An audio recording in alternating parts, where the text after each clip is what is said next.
Hey, before we get started, just want to let you guys know about my comic Dark Phantom. Issues 1 through 8 are available now for free on Webtoon. We've worked really hard on it and it would mean a lot if you would check it out. Thanks, and let's get on with the video.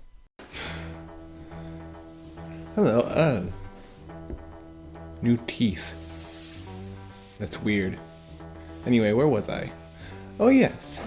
Hey, welcome to Class Act Media. I'm Jack, and today we're talking about the era of quite possibly the most famous Doctor of them all, David Tennant. Let's get into it. Yeah, if you're only vaguely familiar with Doctor Who, chances are David Tennant is the actor you associate most strongly with the show. Next to Tom Baker, his portrayal of the character is by far the most iconic. It's easy to see why, too. David Tennant brings such an incredible energy and charisma to the show that's just completely infectious and fun to watch. Coming off the back of the Ninth Doctor's more low-key wardrobe, Ten also had a fairly casual look while also dialing up the eccentricity by just a tad to try to be more in line with past Doctors. He wore sneakers, a long trench coat, and a brown pinstripe suit, although he sometimes wore a blue suit that made him look like Phoenix Wright. And sometimes he wore the suit without a tie, which is by far the worst look for the 10th Doctor. Looks bad. Put on a tie, you hippie. As for the way Tennant played the character, Ten holds the distinction of being the most human Doctor. He still has those alien quirks, but his responses and reactions feel a lot more emotional and human than you might normally see from the Doctor. Normally I think this would be a negative, since it takes something away from what the Doctor usually is, but it works perfectly with the story being told over Tennant's run. Following the Time War, the Doctor is well and truly homeless, and thus he's trying to make Earth his new surrogate home. I was sort of, a few years ago, I was sort of made, well, sort of homeless, and, that was the end. That's not to say he felt completely human, though. When they needed him to, Tennant could go dark, and when used correctly, this aspect of his character could be downright terrifying. That's not to say I'm completely in love with the 10th Doctor, though. I think he has a tendency to be a bit over-dramatic a lot of the time. Sometimes it works, but I feel like Tennant's dialing up the emotions a bit too high. Also, and this is a carryover complaint from the 9th Doctor that just gets worse here, but the Doctor just keeps kissing people. No! Stop it! Stop kissing! Stop! That's probably a good segue to start talking about the companions. Rose carries over from the 9th Doctor, and... Look, okay, I'm about to sound mean, but I want to stress that I do like Rose. All the aspects that made her a good companion in the last season are still present here, and David Tennant has a great chemistry with Billie Piper. They're very cute together. In fact, I'd say they're too cute together. Yeah, they really double down on the whole romance angle between the two of them, and if you like that aspect of their relationship before, you'll like it here. But, I don't. I think it's creepy and weird, and I know a lot of people cried when Rose left at the end of Doomsday, but I didn't. I was glad, so there. There was also a brief period during Rose's era where her boyfriend Mickey became a full-blown companion in the TARDIS. He was only there for like 3 episodes, but I enjoyed what we got from him. The poor guy spent so much time getting cucked by the Doctor, I'm glad they gave him something more to do. And then, once the era of Rose was over, we moved on to a new companion, Martha Jones. I feel like Martha always kinda gets lost in the shuffle of 10th Doctor companions, but she's great. From her first few minutes on screen, we see immediately what her family life is like, what her work life is like, and how she remains calm and level-headed in both environments. Martha's family isn't as well characterized as Rose's was, but their introduction still shows how masterful Russell T Davies was at character writing. I do really like Martha. Like I said, I love her level-headed, rational responses to situations, but I feel like she was a little bit shafted by the show. Martha was a medical student, but that really didn't play as much into stories as it could have. Also, since she's coming directly after Rose, they kinda treat her like the Doctor's rebound girl, at least for the first half of her time as companion. And of course, she has a subplot where she's in love with the Doctor, but he doesn't notice, continuing my hated trend of Doctor-companion romances. Ah well, at least it wasn't as overt as it was with Rose, but it still bothered me every time it came up. Martha also holds the distinction of being one of the only 10th Doctor companions, besides Mickey, to leave the TARDIS and go home on her own free will, rather than having circumstances outside of her control force her to. And then, after Martha, we get Donna Noble. Donna was actually introduced in the Season 2 episode The Runaway Bride, but didn't show back up as a full-time companion until Season 3. A lot of the 10th Doctor's era focused on the effect the Doctor has on the people he leaves behind, and I think Donna exemplifies that point best. After meeting the Doctor, Donna tried desperately to recreate that sense of adventure he gave her, but there was just nothing on Earth like it. I went to Egypt. I was going to go barefoot and everything. And then it's all bus trips and guidebooks and don't drink the water, and 2 weeks later you're back at home. It's nothing like being with you. Every Doctor deserves their perfect companion. The companion that perfectly plays off each Doctor's flaws and quirks and is able to perfectly complement them. The 2nd Doctor had Jamie, the 3rd Doctor had Jo, the 7th Doctor had Ace, and I am happy to say that Donna is that companion for 10. Her no-nonsense attitude bounced so well off his sense of humor, and her empathy worked so well with his struggle to hold on to humanity. Donna is without a doubt my favorite modern series companion, and she's up there with my favorites of all time. Can't beat Sarah Jane though. Or K9. Just like the others, we also got to see a little bit of Donna's family, and it's here where we meet another favorite character of mine, Donna's grandfather, Wilfred Mott. I don't think it's possible to adequately describe my love for Wilfred Mott. Imagine the most charming, wholesome, delightful old man you possibly can, then immediately throw that idea away because whatever you imagined is not nearly as delightful as Wilf. Every single time he was on screen, I just had a big smile on my face. I'm smiling right now just thinking about him. Be my grandpa, Wilf. Look, I even got the sonic screwdriver this time, see? It makes noise that it didn't make in this. There we go. That's fun. In the 9th Doctor's season, the focus was put on reintroducing the basics of Doctor Who for a new audience. In the 10th Doctor's era, they began getting a bit more adventurous, reinventing classic series monsters for the modern age. We saw the return of villains like the Sontarans and Davros, although they weren't changed much unless you count the Sontaran armor changing from black to blue. We also saw a new version of the Cybermen, this time coming from an alternate universe version of Earth rather than another planet. In the classic series, the original intention of the Cybermen was to show a potential worst-case scenario for humanity in which we turned into cold, unfeeling creatures with no individuality. As time went on though, they kinda just turned into ordinary evil monsters. So I'm happy they returned to that original theme with the new Cybermen, complete with body horror. I know there's a lot of people who don't like the more robotic new design, so maybe this is a hot take, but I think this is my favorite Cyberman design. Maybe that's just nostalgia talking. But perhaps the biggest reimagining of a classic series villain came with the return of the Master, played by John Sim. Technically, he was first played by Derek Jacobi, but he was only the Master for like 3 minutes before he regenerated. It's okay, you got your chance on audio. I listened to your first box set, it's real good. Look, I know there are a lot of very valid criticisms of the John Sim Master. He's kinda loud and over the top, and he acts absolutely nothing like any of the previous incarnations of the character, but I love him. I'm sorry, I'm just a sucker for hammy villains who know they're evil and they're just loving every second of it.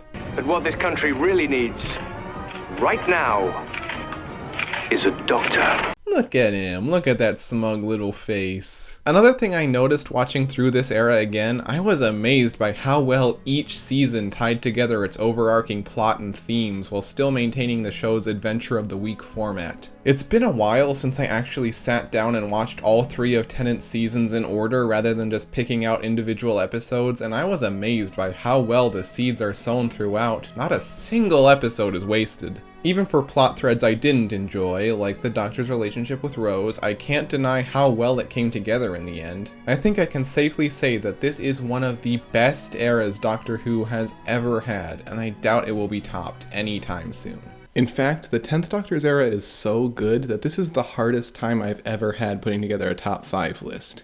So, for the first and probably only time ever, I'm gonna do a lightning round of honorable mentions. School Reunion, a great way to bridge the gap between the classic and new series while also exploring the running theme of the Doctor's effect on the people he leaves behind by bringing back Sarah Jane. Elizabeth Sladen is a treasure and was taken from us too soon. The Impossible Planet and the Satan Pit. A masterclass in tension and atmosphere building, slowly mounting the dread throughout the entire first episode of this two-parter. Also a very interesting exploration of faith and the Doctor's relationship with it. Smith and Jones, Martha's first episode and one of the best companion introductions of all time. Like I said, everything we need to know about Martha is told to us at the very beginning, and everything else that happens in this ridiculously fun episode just reaffirms why she's so great. Daleks in Manhattan and evolution of the Daleks. I often see these listed among the worst 10th Doctor episodes, and I can't for the life of me understand why. This is probably one of the most creative Dalek stories of all time, exploring their philosophy and the Doctor's relationship with them. Setting it during the Great Depression is an inspired choice, and also Andrew Garfield is there. Turn Left. An absolute bummer of an episode that manages to be great without David Tennant even being there. All the actors are bringing their A game here. Even Donna's mom, Sylvia, who I forgot to mention earlier, is excellent here. Really makes me wish we saw more of her during the rest of the season. The Stolen Earth and Journey's End. The best season finale of this run, bringing back every major character and plot point from the entire Davies era into a non-stop thrill ride that perfectly juggles its large cast. Avengers Whom, and I could keep going, but we'd be here all day. There are so many good episodes in this era. Even the bad ones, like Love and Monsters, aren't as bad as everyone says it is. You know what? I'm gonna say it. Love and Monsters? Actually kinda good. But anyway, on with the probably very predictable top 5. Number 5, Silence in the Library and Forest of the Dead. The Doctor and Donna are called to a massive planet-sized library by Professor River Song, a woman who claims to know the Doctor despite him never having met her before. There, they find that the place has been overrun by Vashta Narada, microscopic creatures who live in the shadows and devour anything that enters their domain. These episodes were written by future Doctor Who showrunner Stephen Moffat, and just like his previous scripts for the show, it's interesting to see his style this clearly so early on. Moffat is just great at creating horror out of nothing. The Vashta Narada are really only represented by the concept of darkness, and that's enough to make them terrifying. Moffat also throws in a good helping of existentialist themes about death and consciousness, while still managing to tie it all together fairly optimistically. River Song is also a great addition to the lore and a really great concept, even if they end up not doing much with that concept later, but that's a complaint for the next video. Number 4, Blink.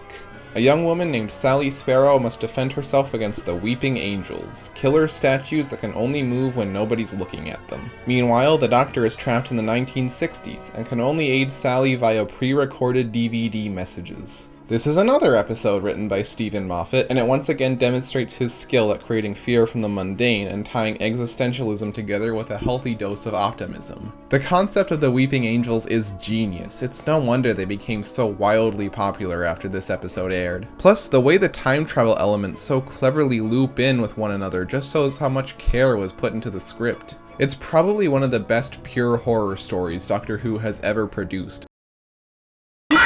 And it's no wonder it helped secure Stephen Moffat's future position as showrunner. Number 3, The Waters of Mars. The Doctor arrives on Mars in the near future, where he meets the first human colonists of the planet. However, the Doctor knows something they don't. This is the day they all die, and there's nothing he can do to stop it. This era of Doctor Who deals a lot with the idea of fixed points in time, points in history that need to happen in an exact manner and cannot be altered in any way. This was mostly just a way to explain why the Doctor doesn't stop 9/11, but every so often they do something really interesting with the concept. I'd say most of this episode is a pretty standard, if not high quality, Doctor Who adventure. The Doctor has to constantly be fighting his instincts to help, since he knows that any alterations to these events could substantially alter the course of human history. There's a scene near the end where the Doctor can only listen as every one of the colonists' plans to save themselves fails and they die one by one. But that's where things take a turn, and this episode goes from good to amazing.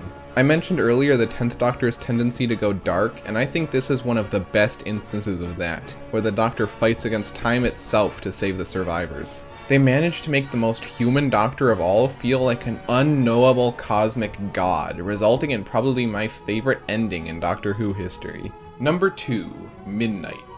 The TARDIS travels to the Leisure Palace, a luxury resort on the inhospitable planet Midnight. While Donna relaxes, the Doctor decides to take a bus tour to see the planet's famous diamond waterfalls. However, their journey is cut short when a mysterious entity possesses one of the passengers, sending everyone on board into a panic.